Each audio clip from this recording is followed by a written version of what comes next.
రవి గారు నమస్తే అండి. నమస్తే అండి. ఎన్నికలు ఇంకా 3 నెలలు ఉన్నాయి. అసలు ఎవరు గెలిస్తే బాగుంటుంది అనుకుంటున్నారు? చంద్రబాబు ఎందుకని? ఆయనకు విజన్ ఉంది, ఏదైనా చేయాలన్నా చేయగలుగుతాడు. ఇదన్నా డబ్బులు పంచి పెట్టడం తప్పితే ఏం చేయగలిగాడు కదా. ఏమన్నా పరిశ్రమలో ఏమన్నా స్థాపించాడా? ఏం లేదు.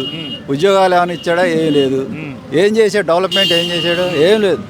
అంటే చెప్పుకోవడానికి చెప్పుకుంటారు అంతే. ఏం లేదు కదా డెవలప్మెంట్. అది ఏదైనా చేయాలంటే చంద్రబాబు గారే చేయగలుగుతారు. ఏంటి గత ప్రభుత్వంలో చేసింది ఏంటి, ఇప్పుడు చేయండి ఏంటంటారు? గత ప్రభుత్వం అంటే ఇప్పుడు ఆయన మళ్ళీ వచ్చినట్లయితే చాలా వరకు డెవలప్ అయ్యేది.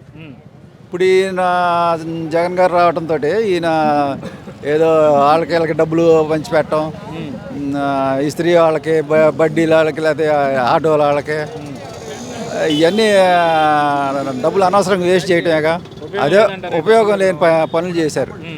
అదే ఒక పరిశ్రమలాగా ఐటీ కంపెనీలో స్థాపించారనుకోండి, బోళ్ళంత మందికి ఉద్యోగాలు వచ్చాయి.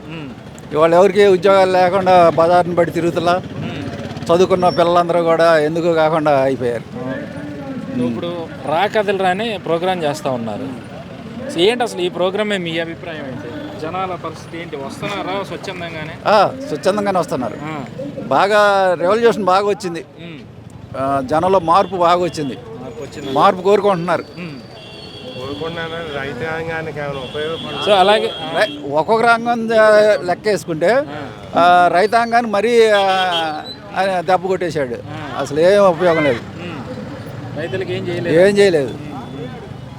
ఇప్పుడు రాజకీయాలు, ఇప్పుడు జరుగుతున్న రాజకీయాలు చూస్తూ ఉన్నారు. ఇటేమో తెలుగుదేశం జనసేన పొత్తు, అటు చూస్తేనేమో షర్మిల కాంగ్రెస్లోకి వెళ్ళిపోయింది. ఆవిడ కాంగ్రెస్లోకి వెళ్ళడం వెనకాల కూడా చంద్రబాబు నాయుడు ఉన్నారని చెప్పి సజ్జల రెడ్డి కామెంట్స్ చేయడం ఎట్లా చూస్తారు? ఆవిడ వెళ్ళటానికి ఈయన చెబితే వెళ్తుందా, లేకపోతే ఆవిడ దీనికోసం ఆవిడ వెళ్ళింది రాజకీయం కోసం, అంతేగాని ఈయన చెబితే వెళ్ళటం, లేకపోతే ఈయన ఏదో దానివల్ల ఈయనకి ఏంటి ఉపయోగం? ఏం లేదు. అంటే ఏది జరిగినా దాని వెనక చంద్రబాబు ఉన్నాడని చెప్పి వీళ్ళు అట్లా ఊహాగానాలు కామెంట్లు చేసి ఏదో లబ్ధి పొందటమే కానీ దానివల్ల అది కరెక్ట్ కాదు. సో మరి ఎన్నికల్లో వైసీపీ 175 అంటుంది, లోకేష్ గారు 160 ఖచ్చితంగా గెలవాలి అంటా ఉన్నారు. మీరేమంటారు అసలు ఈ అంశం గురించి? 175 కాదు కదా, కనీసం 20-30 వస్తే అదృష్టమే అంతే. ఏం చేస్తుంటారు బాబు? నేను కార్పెంటర్. ఏంటి మీ పనులు ఎట్లా ఉన్నాయి అసలు? ఏమన్నాయి, ఈ గవర్నమెంట్ వచ్చిన కానీ అదో గతి పోలవుతుంది. ఏదన్నా 4 ఇళ్ళు కట్టుంటే 4 జాలతీ లేదని చేస్తుంటే మేము చేయడానికి ఇది ఉంటుంది.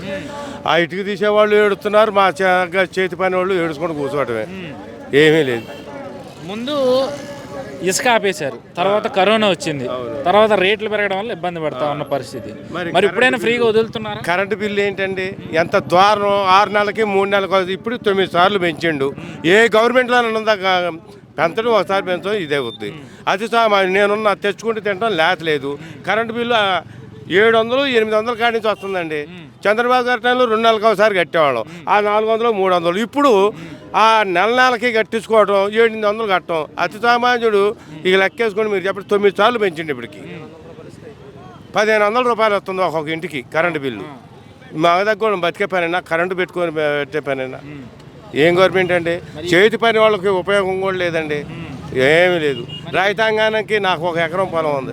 ఏంటి ఎంత రేట్లు 6 నెలలకి 3 నెలలకి అన్నిటికీ నిత్యావసర వస్తువులు ఎంత పెరుగుతున్నాయండి సార్? ఏంటి పామాయిలు ఎంత అమ్మింది, అసలు మొన్నదాకా ఎంత అమ్మింది, ఉల్లిపాయలు ఎంత అయ్యాలి, ఎన్ని అయినా ఏమి కొనుక్కునే నా దగ్గర కూడా బతికే రోజులు అయితే కావు.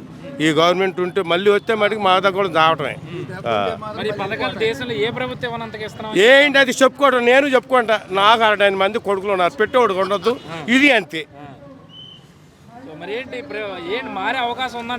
గ్యారంటీ డెఫినెట్ 100% వాళ్ళు చంద్రబాబు గారు రావాలా.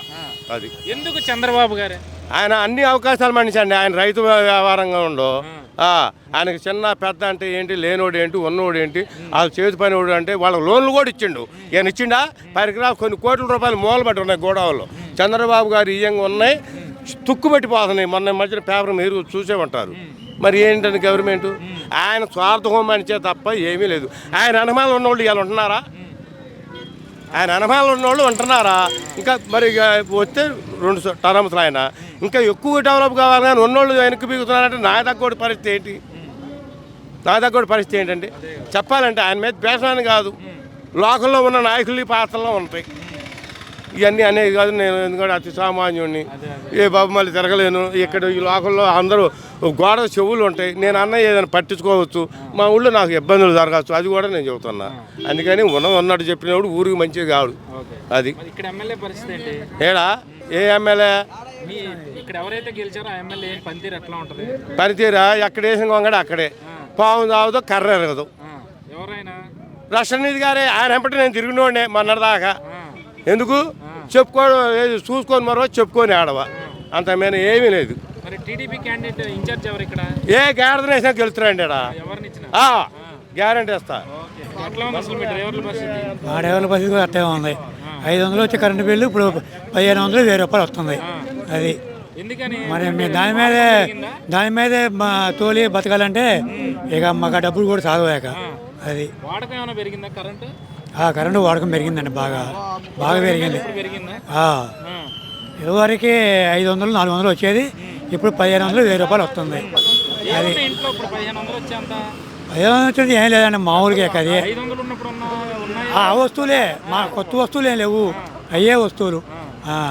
కట్టుకునే పరిస్థితి లేదు.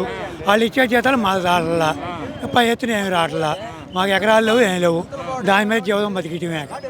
అది పంపు బిల్లు కూడా ఇంతవరకు లేదు టీడీపీ గవర్నమెంట్లో, ఇది వచ్చాక వచ్చింది మాకు, అంతకుముందు లేదు. అది పంపు బిల్లు మొత్తానికి సంవత్సరానికి 1400, 1500 వేస్తున్నారు. అవి ఒక పూట వస్తున్నాయి, ఒక పూట రావట్లా. ఈ డ్రైనేజ్ తీశారు, పైప్ లైన్ వేస్తారు, దానికి కలెక్షన్ లేదు, ఏం లేదు, వస్తాయి అంటున్నారు, అదిగో అంటున్నారు. ఉన్న రోడ్డు బాగా కొట్టి అక్కడ పెట్టారు, ఇరుగ్గు ఉంది రోడ్డు. ఇప్పుడు అట్టుందో మా పరిస్థితి. ఎవరు గెలిస్తే బాగుంటుంది అనుకుంటున్నాను? మాకు చంద్రబాబు పరిపాలన రావాలండి. చంద్రబాబు అంతే, ఆయన వస్తేనే డెవలప్మెంట్ అనేది అయింది. అది పథకాలు ఇస్తున్నాం దేశంలో ఎవరేమన్నా అంతగాని చెప్తాం. పథకాలు ఇచ్చినా ఓ పైన అంటే ఆయన గవర్నమెంట్ అయితేనే కొద్దిగా ఏదో ఉంది. ఆయన లేకపోతే ఇక సంక్రాంతి పెంట ఏరే ఉండొచ్చు. అది మేము రోజు టీవీలో చూస్తున్నాము, మా సెల్లో కూడా చూస్తున్నాము. మా ఎమ్మెల్యే పరిస్థితి ఏం లేదు. ఎమ్మెల్యే కానీ మనం బజార్కి వచ్చిండు, అడిగాము, ఈసారి మా గవర్నమెంట్ వస్తే అన్నీ చేస్తాం అంటున్నారు, ఏమీ లేదు.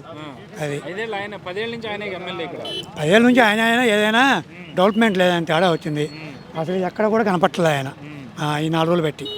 అది మొన్న అడిగితే మోహన్ సాటేసుకుని పోతుండవు. మా బజార్కి వచ్చిన రక్షణనిధి గారు చేస్తాం అని అంటున్నారు. బడ్జెట్ లేని ఏం చేస్తారు ఆయన? అది మరి ఇక్కడ తెలుగుదేశం ఇన్ఛార్జ్ పరిస్థితి ఏంటి? శివదత్ గారు పర్లేదండి.